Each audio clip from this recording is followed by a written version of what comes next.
Thanks for tuning in to watch The Ordinary Filmmaker. It's Wednesday, November the 17th, 2021. We've had an awful lot of amazing camera announcements this year. We had the Sony Alpha 1 new flagship mirrorless camera, and just recently, Nikon's big announcement of the Nikon Z9 flagship mirrorless camera, a camera with future firmware updates that's going to be capable of 8K 60 video and be able to record in Apple ProRes 422. It's truly amazing camera, and several of you have asked me, Simon, are you going to get the Z9? Or what about the Alpha 1?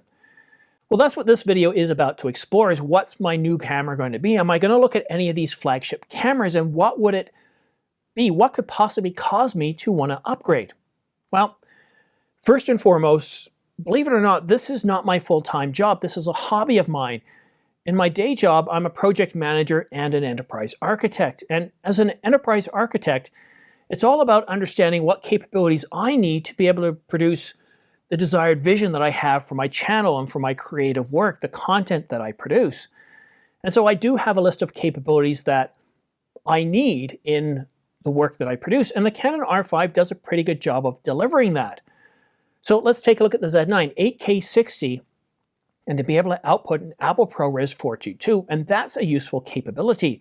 I do want to start producing more content in 8K, but I really can't do that right now because of the limitation of the hardware that I have. But I will be upgrading sometime within the next 6 months, and I'll start producing more 8K content.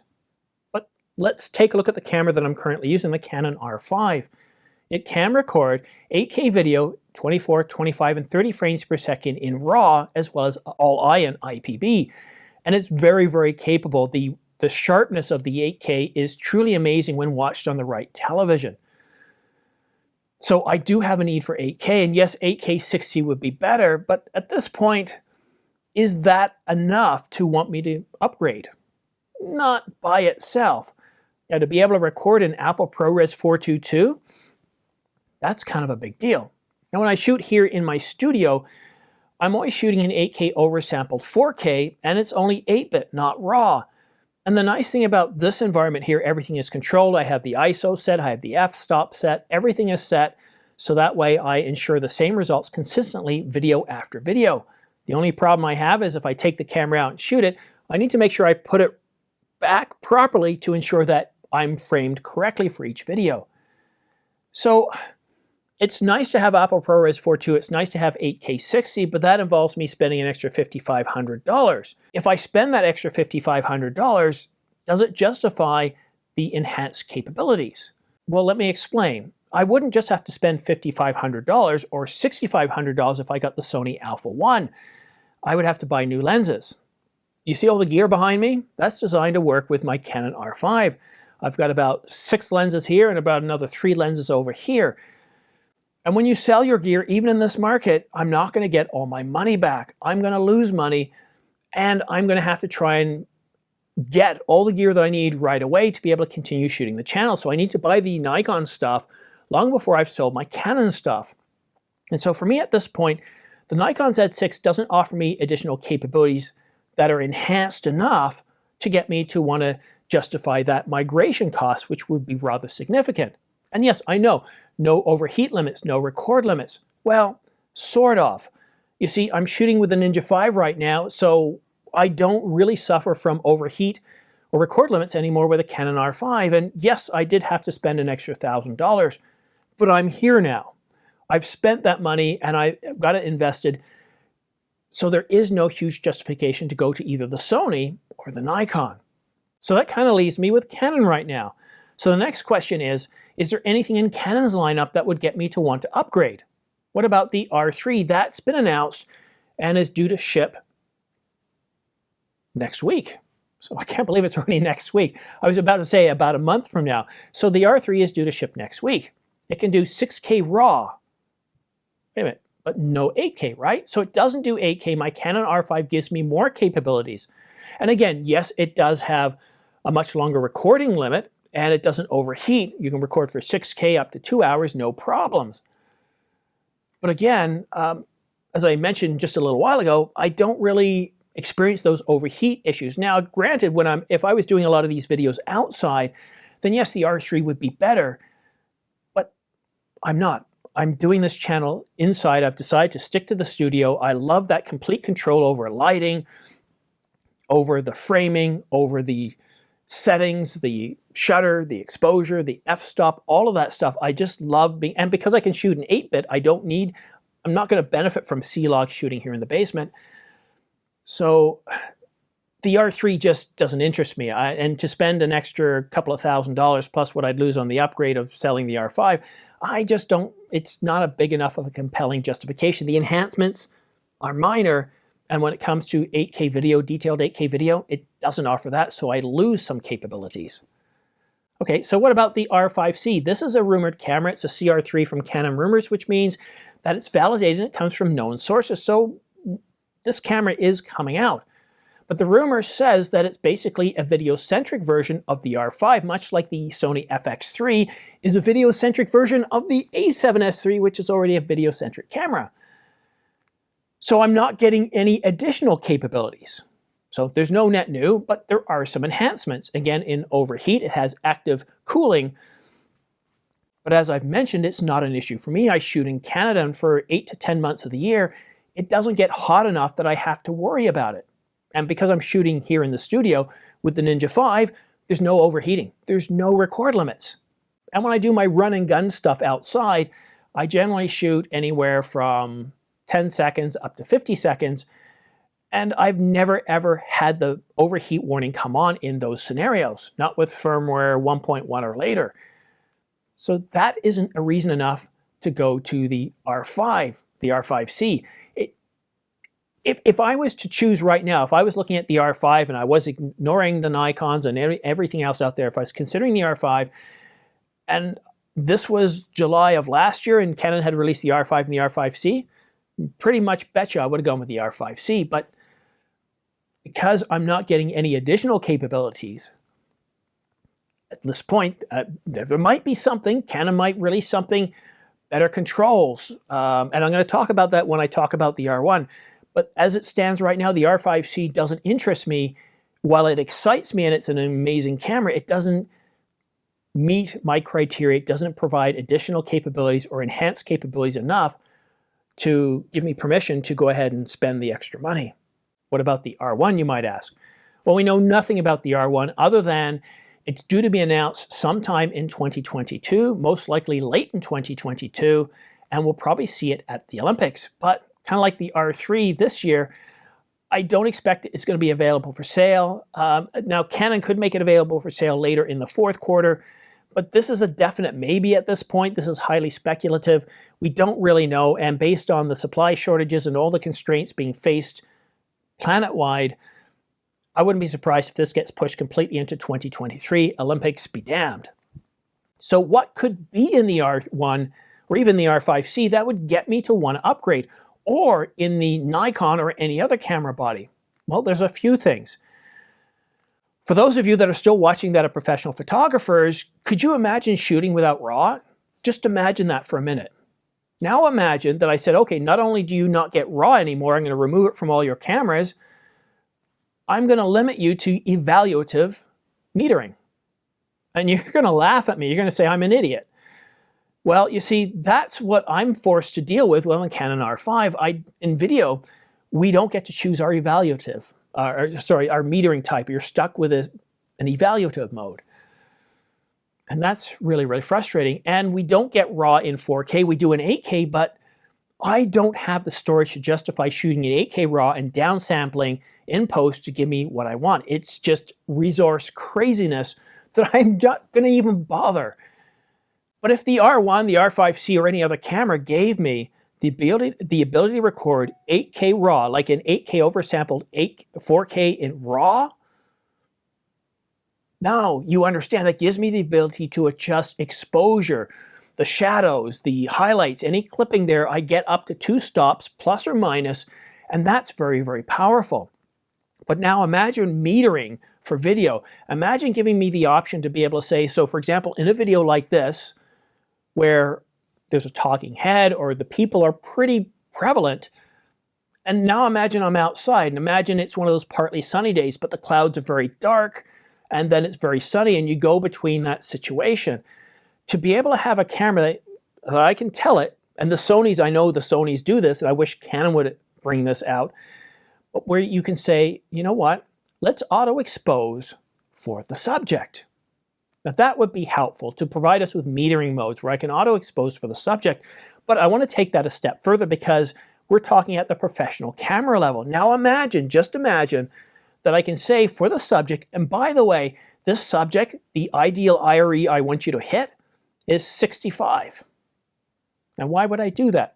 Well, you look at me, I'm a Western European, I have British and German descent, Irish descent, and generally I'm going to hit an IRE. I find that right around 65 to 70 is perfect for me. If I go to 75, it's a bit too much. But my wife, she's of Asian descent, not really, really dark.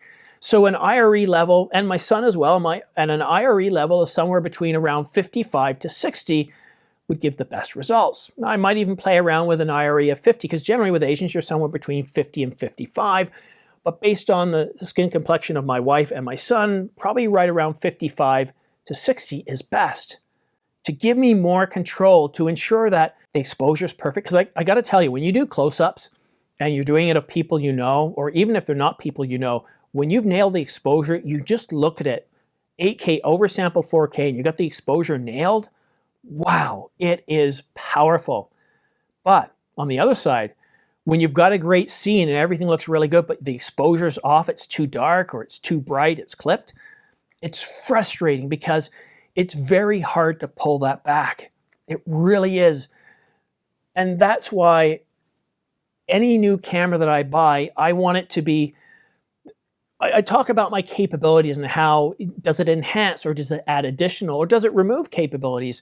But essentially what I'm looking for in these capabilities is to be able to do my workflow better, faster, or easier, to offer more value, to be able to reduce my workflow, my editing, to be able to reduce the amount of video I have to toss out and reshoot because I couldn't properly assess the exposure. I've talked many times about the Ninja 5 and how it really does help us. But you see, when I do run and gun, I don't want a lot of heavy stuff. I usually will put the R5 on a gimbal, and that's usually kind of the limit of what I want to do. I'll mic up my talent, and I might even put a light on top of the R5 if I'm shooting in low light situations. But I really want to go minimalist. I don't want the Ninja 5 outside when I'm shooting because of that extra weight, the cords, it gets in the way. It somehow seems to interrupt my creative experience. I'm also a light sleeper, so you can understand my finicky needs. And again, your capabilities might be different from mine. I'm not trying to tell you the reasons why you should upgrade or not upgrade. I'm just using my capabilities as a counterpoint where you can agree or disagree and use it as a thought when you're looking at replacing or upgrading. Because you see, as a video shooter, and while I still strongly believe in the stills hybrid rather than a video camera, because I find there's far more capabilities, far more options and lenses, and the barrier to entry is a whole lot cheaper. And you can expand, you can upgrade from there. Whereas on the video camera side, things can get very expensive very, very quickly. So I'm kind of looking at it this way. Right now, the R5 is a good enough camera for me, and I'm really happy with the results. But it's a professional level camera. It doesn't provide us with a lot of auto presets. You've got an automatic mode in video, which is full on automatic. And then you've got basically your full on manual modes where a shutter, that's easy. I shoot at 30 frames per second, so my shutter is going to be 1/60th. Now I'm going to shoot in Canon R3 for all my videos outside. Okay, so what I do there is to try and get the best results possible. I aim to keep my ISO right around 800. So as I'm adjusting the aperture, I'm watching the ISO, and if it doesn't show you, then you just tap the shutter halfway and it'll flash the value that it currently is setting the ISO to. And I will adjust the aperture until I get the ISO to about 800. And 9 times or 99 times out of 100, it pretty much does a really good result. But there are times where the shadow is just a little bit clipped or the highlights are a little bit clipped. And not having a 4K RAW where I can go back in post and adjust the highlights or the shadows, to adjust the exposure by plus or minus 2 stops, by not being able to tell the camera to expose, to adjust the metering, so based on this particular person that is in front of the camera, to set the ISO anywhere, or so the IRE anywhere from 45 to 65 or 70, 75. That's a limitation, and that makes shooting with the R5 a whole lot more difficult. It means many, many more months and weeks and years of shooting to truly understand how to shoot manually and what the results are of shooting with a particular lens at a particular aperture with a particular ISO level. One other thing I want to share with you too, in terms of the lenses I shoot with, I keep things rather simple. When I'm shooting inside or any low light situation, it could be outside on a bright sunny day, but I'm in a forest with a heavy canopy, I'm always going to shoot with the RF 50mm f1.2. It's wide enough that I can shoot in almost any situation and the noise is going to be relatively light. And even when I'm shooting outside when it's dark, with some ambient light, I can shoot and get really good results and the autofocus will do rather well. But when I'm not shooting in low light, when I'm shooting in bright sunlight and I'm basically traveling, we're going out for a day with my son and I want to capture the day, I'm going to take the 24-105 with me. And I know what you're thinking, Simon, you use ND filters, right? Well, I do have variable ND filters, but there's pros and cons to using them and not using them. And I find with the 24-105, I can shoot between an f-stop of f16 and f22, and I'm not going to have the highlights clipping in most situations. Even in bright sunlight, even when the sun is directly behind, I got my talent or my family in front, I'm able to edit and be able to adjust the highlights, the midtones, the shadows, and I'm not going to lose any video. It works out quite well. And yes, I do have variable ND filters. I've got a bunch down here, and I've stopped using them this year. There's pros and cons to everything you do, and I find that it does change the color a little bit, and I've just gotten used to shooting without variable ND filters. Right now, I'm in a no filter mode, so I'll shoot with my 24-105. I can travel a little bit more light, and it gives me the results I need.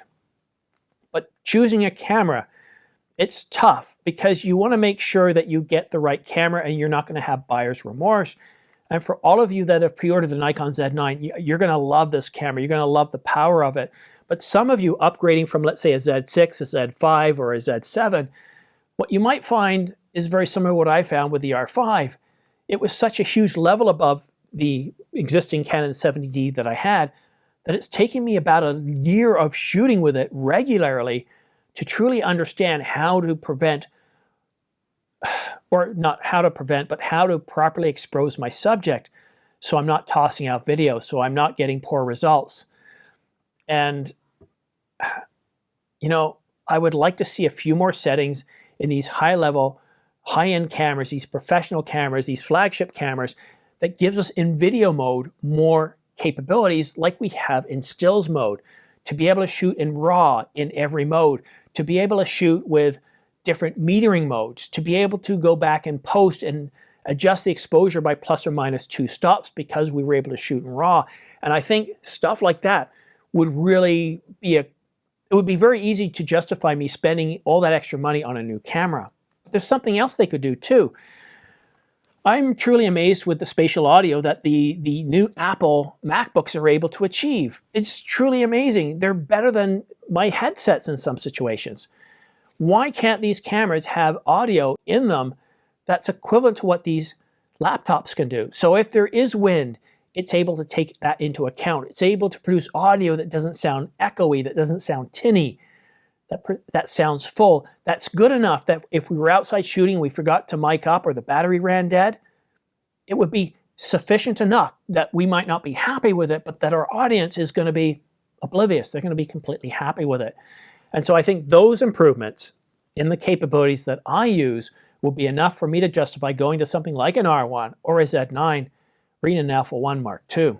Oh, and just one other thing too, if you stayed with me this long in my rant about why I'm not upgrading or what will get me to upgrade my camera, please like and subscribe. It really does help this channel grow. It gives me a virtual pat on the back, and it means at the end of the day an awful lot to me. The channel's grown quite a bit in the last couple of months, and I want to say a very special thank you to all of you who've been watching my channel, and especially for those of you that have gone out and bought your Nikon Z9 or your Sony A7 IV using my links down below. I've sold over 5 Nikon Z9s and about 10 A7S IIIs, and I'll get 2% back that I can use to upgrade to my next camera. So I really do appreciate that. I appreciate all the support. And if you haven't bought anything regarding from my affiliate links, no worries too. Thank you for just watching it. It's very much appreciated. But that's it for now. Thank you so much for watching. Again, don't forget to subscribe. It doesn't cost you anything.